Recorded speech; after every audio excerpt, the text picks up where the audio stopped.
Hello and welcome to this edition of Wineskins, a program that features reflections on the lives of the saints and sacred scriptures, along with information on topics and issues from a Catholic perspective.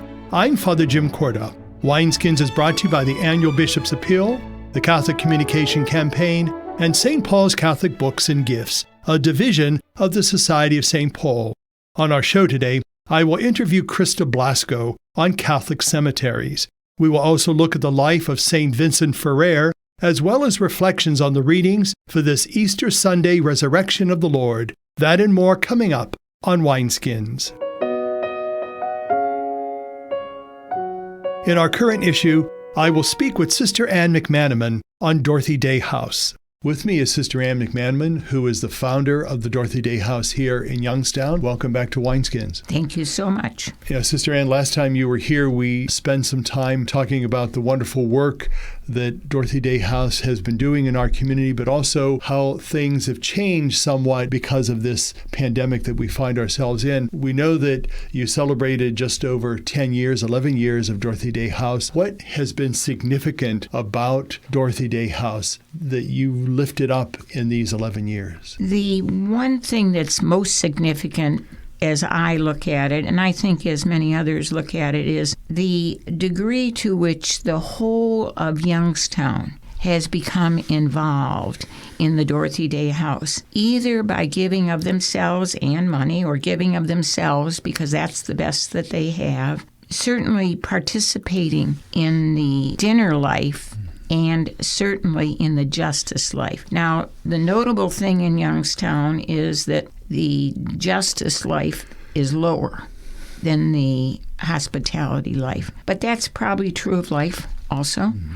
And we would say that today, because of the COVID, we have become more aggressive in using tools, especially Zoom, things of the internet, to attract people to sit in their own house and learn as much as they can learn about the Dorothy Day House. Dorothy Day is known for two basic things, always, across the country. There are about almost 200 houses across the United States. But each house will be known, if it's a quote-unquote true Dorothy Day, extraordinary hospitality and a marvelous outreach to the injustices that plague our society, and therefore standing against as well as for. Let's talk about that whole spirit of hospitality very briefly. That was something that Dorothy Day felt very passionate about, and you exhibit that and celebrate that at the Dorothy Day House in Youngstown. Why is that hospitality so important when we're thinking about humanity? Oh, profound question. I would say that the call of each one of us, no matter the religious background, the call is to value the gift of life, the life of that individual. And what we experience, and why I was drawn to it, is the large number of people whose lives are not valued. And there are many circumstances that began that journey. But no matter what, within the heart of that human being is the desire we all have for presence and love. And I think that's what Dorothy Day houses provide, presence and love. And I think that element of justice, too, so often we're about just like maybe feeding the poor, clothing the naked, or giving shelter to the homeless. But there's these deeper justice issues that really are at the root of why these problems exist. That's right. And why is it important for us to lift that element of justice up if we're supposed to reach out in the Lord's name? Well, that's the most critical point in Catholic worker work. And that is that we bypass that routinely because it requires a couple things. Taking a stand is one serious thing. Being active in some form is absolutely required. And so we have marvelous people serving dinners and taking care of the hospitality, but they're not readily disposed to deal with justice. I'm hopeful that some of these tapings that are going on during the COVID and post-COVID time will be instrumental in raising the awareness. It's almost like we celebrated ignorance in ourselves. Well, it's interesting you mentioned that, because sometimes we draw a blind eye to those injustices that are around us, but oftentimes it's more because we are unaware of it all. That's right. And so if we become more informed and more aware of what's going on in our midst, that's where we could begin to start making some change. Change begins right here in ourselves, but then we pass it on to others. In closing, Sister, what would you like to let the folks that are with us know about Dorothy Day House and what they can do to help you in the mission of hospitality and justice issues? I think connecting and getting into a partnership, however small or however large, like I have a second floor that I would love to have a couple of handymen help me out with, but that's been 10 years struggle. We've had wonderful volunteers, don't misunderstand, but once you get up and going, it's up and going, and therefore it's a search. So I think participating in whatever small way a human being can, mainly because it changes me and it changes you when that happens. That's the biggest gift. The second thing I think I've said to many and often, money is what's needed to keep a Dorothy Day House going. Support for those that reach out to deal with injustices. But I would call to our attention that this year, contrary to any other year that I've known of, November 20 and 21, the national meeting for the Dorothy Day is on, and that's going to be available through Zoom. And that would be a wonderful education from a national point of view that would help people get up and move toward this. And I would also encourage the folks that are with us to go to your website, the Dorothy Day House in Youngstown, and learn more information. It's a wonderful website, lots of information, and they can learn more about Dorothy Day and the spirit of hospitality and justice. So thank you, Sister Ann, for being with us today. Thank you. For Wineskins, I'm Father Jim Korda. Tomorrow, the church celebrates the feast of St. Vincent Ferrer. To tell us more is Martha Coulter. She is from St. Jude Church in Columbiana. The zealous Dominican preacher Vincent Ferrer lived in one of the most turbulent periods in the history of the church. It was the time of the Western Schism and the residence of the Pope at Avignon, France. Vincent was born in Spain and entered the Dominicans at the age of 15 and was ordained a priest in the year 1378. All his life, he felt that he was called to carry the gospel not only to Christians, but to Jews, the Muslims, and the heretical groups at the time. He was called to Avignon to serve as the official theologian to Pope Benedict XIII, as well as his confessor. St. Vincent preached not only in Spain and France, but also in Italy, Switzerland, and the Netherlands. He is reputed to have received the gift of tongues and was renowned as a healer. During a preaching mission at Lyons, France in 1404, he organized a large number of people who accepted his teaching and followed him wherever he preached. They were called the penitents.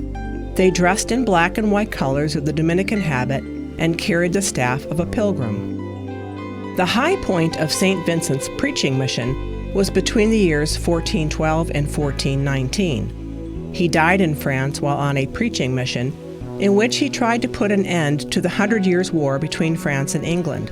He was canonized in 1455 and is highly venerated to this day, not only in Spain and Latin America, but also in the Philippines. The opening prayer of the Mass states that God called St. Vincent Ferrer to preach the gospel of the Last Judgment. He urged his hearers to perform acts of repentance in view of the final days, a practice that is still relevant today. Vincent called himself Christ's Legate, and he believed that the Blessed Virgin had obtained from her divine Son the assurance that the world would exist until the mission of St. Dominic and St. Francis of Assisi would be complete. He felt that in view of the increasing corruption of morals and the large number of conversions yet to be made, God had given him the special vocation and mission to preach on the four last things. Many consider him a second John the Baptist, preaching penance and conversion. St. Vincent's sermons on the coming of the angel of the apocalypse made a strong impression in those days of schism and moral decadence. In fact, up to the present time, The artist in Spain portrays St. Vincent with wings of the angel of the apocalypse. His preaching was accompanied by numerous miracles and prophecies. St. Vincent's counsel is still applicable today, especially with the following statement. Each sinner in your congregation should feel moved as though you were preaching to him alone. Your words should sound as if they were coming not from a proud or angry soul, but from a charitable and loving heart. This way of preaching has proven profitable to congregations, for an abstract discourse on the virtues and vices hardly inspires those who listen. For Wineskins, I'm Martha Coulter. I'm talking with Christa Blasko, Director of the Catholic Cemeteries. Before we took a break, Christa, you were talking about family services. That's really kind of an important facet of the cemetery's ministry. Talk about that for a while and let the folks know why that is really crucial when families are experiencing the death of a loved one. So with Catholic funeral and cemetery services, we have a family-first focus. That is number one to us, making sure that the family is taken care of, making sure that the family is well educated, making sure that they just have that peace knowing that they are not going through this end-of-life journey alone. And it's our family service advisors that are the professionals that can educate them with this information and make the process, which is probably the hardest day of their entire life, make it bearable and make it so that they feel that they're doing the right thing, they're properly prepared, they're not making decisions when their mind isn't in the right spot. They know that they have from A to Z, they're educated with everything that they need to do for their loved one.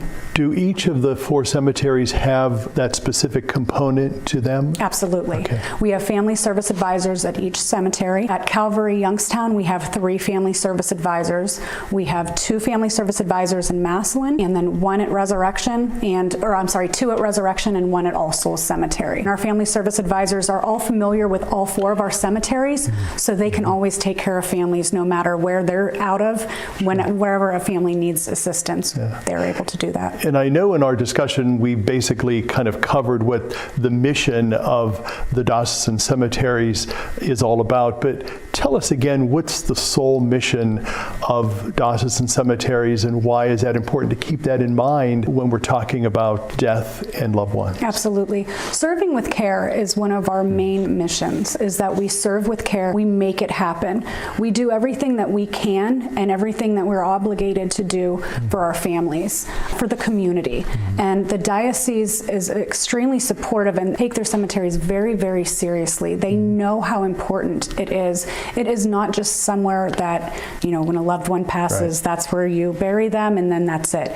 We take care of them for all of eternity. We take care of the families for all of eternity. We want to keep in touch with our families. We want to make sure that they're taken care of. And that's where pre-needing is such an important aspect of what we do at the cemeteries. Let's talk about that for a moment, because a lot of times people are kind of fearful or hesitant to do any kind of pre-need planning, because if they feel if they do that, then their death is almost imminent, or the death of their loved ones. But it really is fallacy. Tell us about the importance of that. So the importance of pre-needing, and that's something that our family service advisors explain to our families on different levels. First of all, you want to take care of your family. So when it comes time to pre-plan, you're taking care of everything so that when you pass, your children are not left with that heavy heart and the burden of having to figure out, what did mom and dad want? What were we supposed to do? You can't think properly when you lose a loved one, especially when it's unexpected. When that pre-planning is taken care of, it's almost a gift that you're providing not only yourself but to your family, because they don't have to worry about any of that. It's taken care of. They know their loved one's wishes have been granted, and that's just so much stress that's lifted off of their heart and their minds during such a hard time. I could speak personally of that, because when both of my parents passed away 2 weeks within each other, they had no plans. Of course, they told us what they wanted, but every time I or my siblings would encourage them to go to the cemetery or the funeral home to get that pre-need arrangements done, they hesitated. So as a consequence, we had to do all of that. And I thought how nice it would have been if everything was done. It just takes the burden off, because oftentimes when a loved one passes away, we're not always thinking very clearly. There's things that we tend to forget, or we overlook, or we make some ridiculous error, whether it's in the obit or we forgot this or we forget that. So it's important really to plan that. And we can't stress enough for the folks that are with us, if they haven't done so, to at least inquire about it. And if they have any questions, could they contact the cemeteries? Absolutely. They can contact the cemeteries at any time. Our family service advisors will meet with them. They can go to them. They can come into the cemetery, wherever they're comfortable, just to start the conversation. But another main reason why we feel pre-needing is so important is because one of our main focuses is keeping families together. So when mom and dad have passed, when it comes time to pre-need or to plan, a lot of people want to be in those sections. Well, they fill up over time. Right. So by keeping families together, by going out and pre-needing and reserving those plots, that keeps families together, so they never have to find out down the road that they can't be buried by mom or by their sister because somebody was just buried there a few weeks ago. Makes a lot of sense. There are two groups of people that I'd like us to talk about. Unfortunately, one is babies. You know, we bury babies, unfortunately. The other are veterans. Tell us about those two groups in the life of the cemeteries. So it's never easy to talk about burying babies, but that is something that we have baby sections in our cemeteries. We take very good care of our babies when we get them into the cemetery and those sections as well.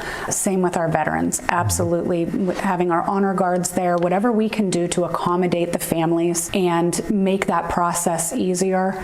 We do not have specific veteran sections. That is something that we are very interested in eventually having at our cemeteries, because we feel that's very important to spotlight that and to always give them the honor that they deserve. We are doing a few projects. One is Wreaths Across America, and veterans at all of our cemeteries will receive a beautiful wreath and a flag over the holidays.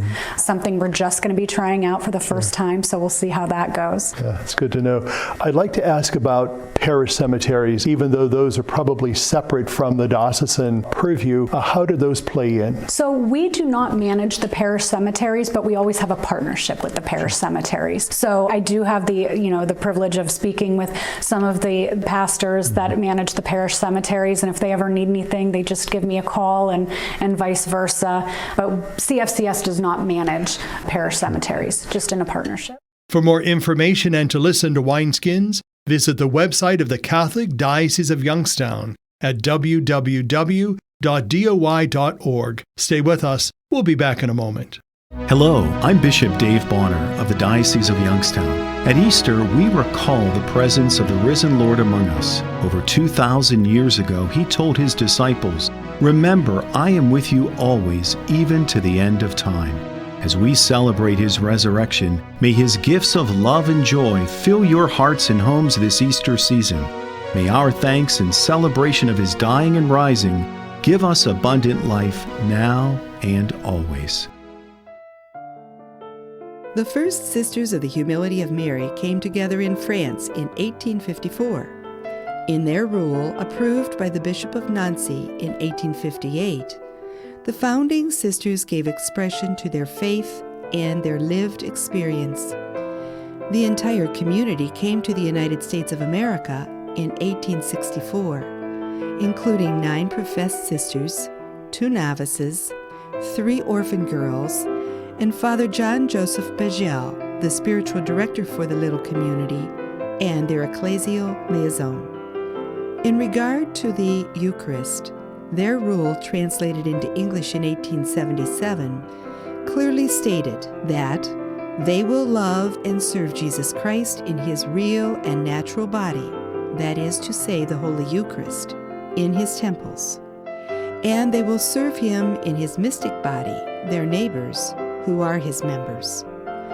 The personal experiences of the First Sisters of the Humility of Mary was one of wonder and reception of God's gratuitous gift of love in the person of Jesus Christ. This lived experience was also one of meeting Jesus in the sacrament of the Eucharist, and of meeting and serving him in the sacrament of their neighbor.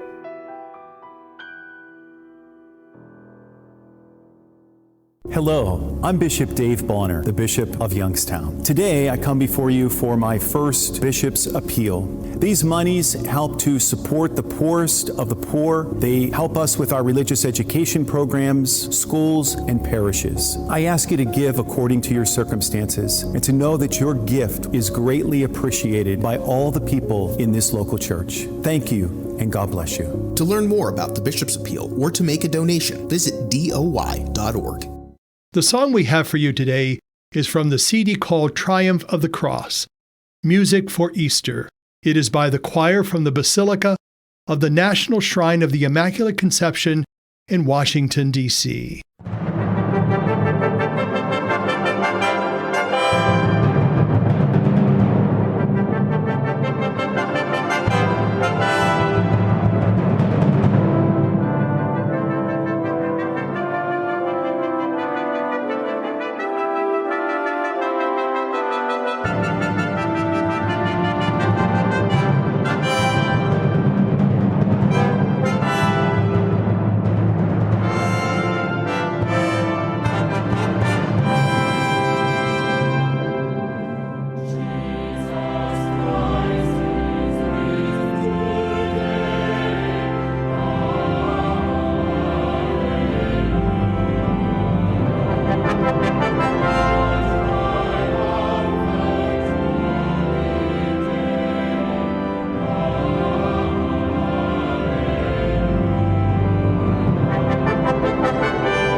And to tell us about the scriptures for this Easter Sunday, the resurrection of the Lord, is Deacon Chad Johnson. He is to be ordained a priest this coming June. Jesus has been raised from the dead. Alleluia, alleluia. From today through the solemnity of Pentecost, the first reading each Sunday will be from the Acts of the Apostles.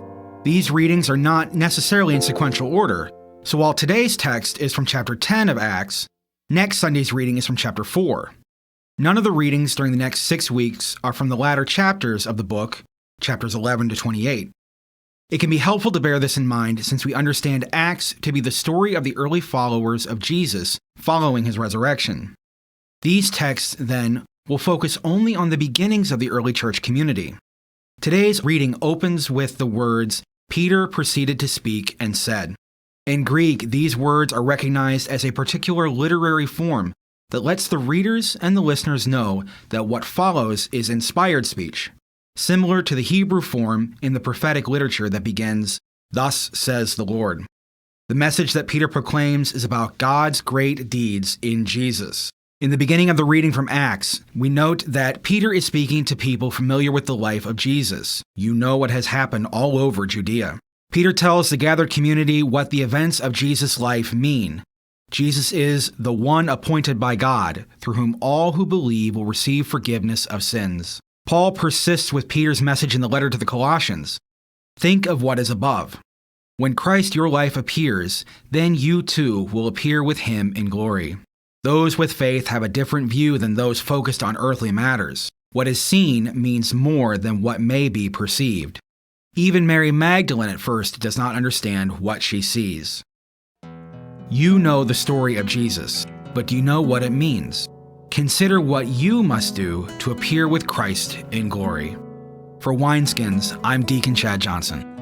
We can gaze at a newborn baby at Christmas. We can stare at the cross on Good Friday. But can we gaze on the resurrection? It is too bright, like staring at the sun. But God gives us glimpses, flashes of resurrection in everyday life. Do we see it? Wineskins is made possible through the annual Bishop's Appeal, the Catholic Communication Campaign, and St. Paul's Catholic Books and Gifts. The program is produced by CTNY, the Catholic Telecommunications Network of Youngstown. I'm Father Jim Korda, saying thank you for being with us and have a blessed week. And we of CTNY want to wish all of you, our faithful listeners, a happy and blessed Easter. Hello, I'm Bishop Dave Bonner of the Diocese of Youngstown. At Easter, we recall the presence of the risen Lord among us. Over 2,000 years ago, he told his disciples, "Remember, I am with you always, even to the end of time." As we celebrate his resurrection, may his gifts of love and joy fill your hearts and homes this Easter season. May our thanks and celebration of his dying and rising give us abundant life now and always. Hello, I'm Bishop Dave Bonner, the Bishop of Youngstown. Today, I come before you for my first Bishop's Appeal. These monies help to support the poorest of the poor. They help us with our religious education programs, schools, and parishes. I ask you to give according to your circumstances and to know that your gift is greatly appreciated by all the people in this local church. Thank you, and God bless you. To learn more about the Bishop's Appeal or to make a donation, visit DOY.org.